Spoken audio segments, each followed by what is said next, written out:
రంగారెడ్డి జిల్లా షాద్నగర్ పట్టణంలోని మొబైల్ దుకాణాల్లో జరిగిన దొంగతనం కేసును షాద్నగర్ పోలీసులు ఛేదించారు. ఈ సందర్భంగా షాద్నగర్ ఏసీపీ ఆధ్వర్యంలో మీడియా సమావేశం ఏర్పాటు చేసి గత కొన్ని రోజుల క్రితం పట్టణంలోని మూసి ఉన్న 4 వ్యాపార సంస్థల షట్టర్లను తీసి సుమారు 4 లక్షల వరకు నగదు దొంగతనం చేశారు.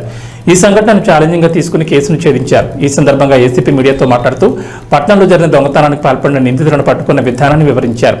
బెంగళూరు చెందిన గంగాధర్ అనే వ్యక్తి ఈ దొంగతనానికి టీం లీడర్. వీరు మొత్తం 6 ఒక టీంకి ఏర్పడి దొంగతనానికి పాల్పడినట్లు తెలిపారు. వీరి నుంచి రికవరీ చేసిన సొమ్మును షాపుల యజమానులను పిలిచి అప్పచెప్తామని అన్నారు. ఈ కేసును ఛేదించిన పోలీసులను అభినందించారు.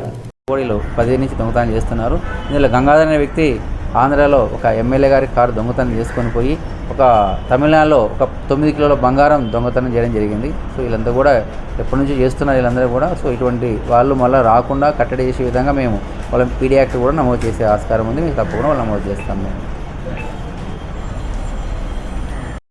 మన national highway towards Mahabubnagar side Jadcherla road ఇవంతా కూడా పాత హైవేలో మనకి షట్టర్ లిఫ్టింగ్ చేసుకొని దొంగతనాలు అయినాయి. ఒకటే రోజు 4 షట్టర్ లిఫ్టింగ్ సైడ్ అయినాయి. అందులో సుమారు ఒక 4 lakhs పడుతూ అమౌంట్ మనకు దొంగతనం అయింది. సో దీనికి సంబంధించి మన commissioner of police Shri Avinash Mohan sir యొక్క ఆధ్వర్యంలో డీసీపీ శంషాబాద్ మా Rajesh sir, DCP crimes Narasimhulu sir ఒక టీమ్ ఫామ్ చేశారు. ACP Shashank Reddy sir ACP గారు, అట్లానే మా సిఐ గారు పవన్ శంషాబాద్ సిఐ గారు, మన విజయ్ కుమార్ సిఐ షాద్నగర్ టౌన్, అట్లానే శరత్ ఎస్ఐ గారు, తర్వాత మిగతా సిబ్బంది నజీర్, మహేందర్, కుమార్, సంజీవ్ అనే కానిస్టేబుల్ సిసిఎస్ సంబంధించిన వాళ్ళు, అట్లా మన కానిస్టేబుల్ నరేందర్, కృష్ణ, శంకరయ్య, మహేష్, రాజేష్, రఫీ ఇలా ఫామ్ చేసి మొత్తం మీద ఇలా హైడౌట్ మొత్తం ఐడెంటిఫై చేసుకొని ఇక ట్రాక్ చేశారు. టెక్నికల్గా తను సుమారు ఒక 2 days 3 days కంటిన్యూగా ఎఫర్ట్ చేసి basing on the technical data base చేసుకొని మొత్తం మీద వాళ్ళకి ఎన్ రూట్ ఐడెంటిఫై చేసుకొని వాళ్ళు వచ్చిన వెహికల్ని కూడా ఐడెంటిఫై చేసుకొని వాళ్ళను ఐడెంటిఫై మొత్తం మీద గంగాధర్ అనే ఒక వ్యక్తిని, బెంగళూరు సంబంధించిన వ్యక్తి, ఆయన టీం లీడరు. ఆయన ఒక 6 మందితో కలిసి అతనితో కలిసి ఒక 6 మంది ఒక టీంలా ఫామ్ అయ్యి ఒక వెహికల్లో, ఒక 4-wheeler వెహికల్లో బెంగళూరు నుంచి ఇక్కడికి వచ్చి నైట్ మొత్తం డే టైం అంతా రక్కీ చేసుకోవడం జరుగుతుంది. చేసిన తర్వాత ఎవరు లేని సమయంలో 2 గంటల నుంచి 3 గంటల మధ్యలో మన కాడ ఈ షట్టర్ లిఫ్టింగ్ చేసుకొని మొత్తం కూడా అన్ని చోట్ల కూడా నగదు మాత్రం తీసుకొని పోవడం జరుగుతుంది.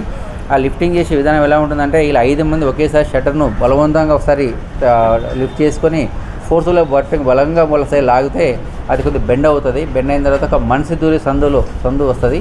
ఒక మనిషి లోపలికి వెళ్ళి లోపడున్న ఈ కౌంటర్లో ఉన్న అమౌంటు, అట్లానే లాకర్లో ఉన్న అమౌంటు వాళ్ళు దొంగతనం చేయడం జరిగింది. దీనిలో మన కాడతో పాటు అట్లానే మోయినాబాద్ అనే పోలీస్ స్టేషన్లో, మన దగ్గర షాబాద్ అనే పోలీస్ స్టేషన్లో కూడా ఈ దొంగతనం చేస్తారు. అయితే ఈ వీళ్ళను పట్టుకునే క్రమంలో మనకంటే ముందే అక్కడ బెంగళూరు పోలీస్ వాళ్ళు, సుబ్రహ్మణ్యపురం పోలీస్ స్టేషన్ సంబంధించిన వాళ్ళు అక్కడ ఒక 2 మెయిన్ అక్యూజ్ని గంగాధర్ని, అనిల్ని అరెస్ట్ చేశారు. మనం ఒక 2 హనుమంత రాజు ఒక ఆయన, అట్లానే పృథ్వీరాజు అని ఒక 2 బెంగళూరు నుంచి వాళ్ళు బెంగళూరు పోలీస్ వాళ్ళని, బెంగళూరు సంబంధించిన ఈ ముద్దాయిలని మనం పట్టుకోవడం జరిగింది. వీళ్ళ దగ్గర నుంచి ఒక 10,000 రూపాయలు నగదు సీజ్ చేసినాము. మిగతా డబ్బులు కూడా వాళ్ళు పీటీ వారెంట్ వేసుకొని వాళ్ళ దగ్గర నుంచి మేము నగదు రికవర్ చేసుకొని వాళ్ళకి కన్సర్న్డ్ షాప్ కీపర్స్, ఓనర్స్ ఎవరు ఉన్నారో వాళ్ళకి మేము స్వాధీనం చేయడానికి మేము ప్రయత్నం చేస్తాము. దీంట్లో మా సిఐ పవన్ గారు, అట్లనే విజయ్ కుమార్ టీం చాలా కష్టపడి బాగా పనిచేశారు. ఇది వితిన్ షార్ట్ టైము, ఎందుకంటే బాగా యాడ్వర్స్గా పోలీసు వాళ్ళు ఏం పనిచేస్తారనే కాన్సెప్ట్ వచ్చినప్పుడు వచ్చింది. అందరికీ కూడా కొద్దిగా ఇన్సెక్యూర్ ఫీలింగ్ కలిగింది. సో అటువంటి ఫీలింగ్ అనేది ప్రజల్లో రావద్దు, ఖచ్చితంగా కాన్ఫిడెంట్గా పనిచేయాలి, మేము ఉన్నాము అనే అభయం ఇచ్చే ఉద్దేశంతో మా సిపి సారు ఆధ్వర్యంలో ఈ టీంలో గట్టిగా పనిచేసినాయి. వీళ్ళందరూ కూడా మంచి వర్క్ చేసినారు. వీళ్ళందరూ కూడా ఒక టోకెన్ ఆఫ్ రివార్డ్గా అందరికీ కూడా ఇవ్వడం జరుగుతుంది.